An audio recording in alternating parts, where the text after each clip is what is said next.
I don't know about that, but the thing is, I replace your motor. Were you surprised at the level of larceny here? They seem to think that they can get away with anything. And if you challenge them and you ask them any questions, they become incensed. They're outraged that you even question their ability. But there was one exception to that rule. It happened when we confronted Ben Egan. I would like you to explain to us why you charged us for a new motor when in fact all you did was repair the old one. And I don't think so. This how I think I replaced the new motor. No, you didn't. I didn't. You don't have the old motor. The old motor is back in the refrigerator. So what'd you do? Once again, we showed him our undercover tape. How he'd gotten an old motor from his truck and planted it in the trash. And now you're telling her that that's the old motor out of the refrigerator. Yeah, right now I can tell whole story. All right, Okay. tell us the whole story. The whole story. We thought we'd finally gotten a repairman to crack, to confess he'd ripped us off.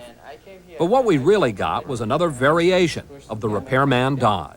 I don't feel bad that much because I didn't charge it that too much. Ben said his work had taken 2 or 3 hours, far longer than he'd expected. So instead of getting into a fight over the labor cost, he decided to charge us for a new part. In fact, the job only took him 45 minutes. But Ben insisted our producer had still come out ahead. To me, I thought I did a favor for her. You did a favor. That's how I feel.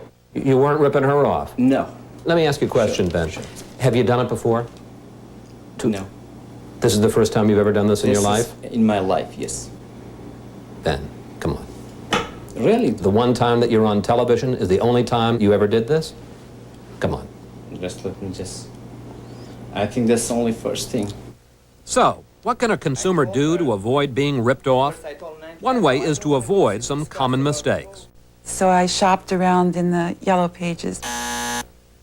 Get references before they come. Investigator Rick Beasler says the way to pick a repairman is to get referrals from friends or ask the manufacturer for an authorized service center.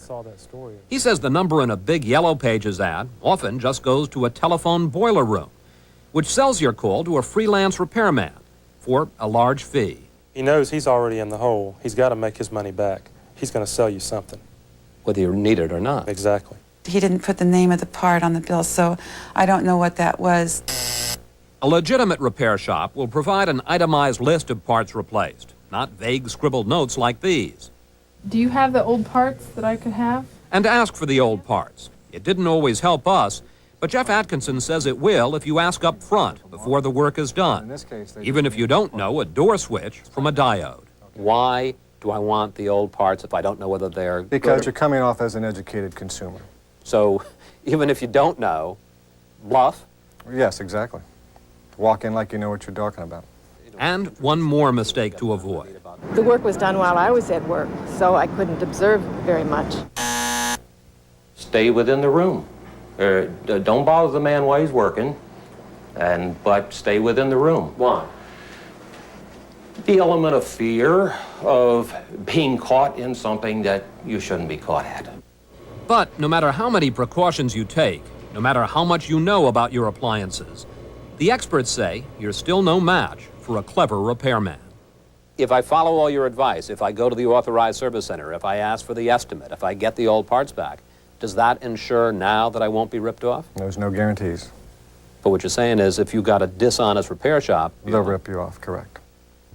One more tip about these rip-offs. If you've been tempted to buy one of those extended warranties on a new appliance, make sure you do your homework on the company selling you the plan. Last year, one of the country's biggest extended warranty providers went bankrupt amid charges of financial chicanery. The collapse of EWC Incorporated left more than 3 million consumers holding worthless extended warranties and facing $55 million in repair bills. Coming up, these pictures...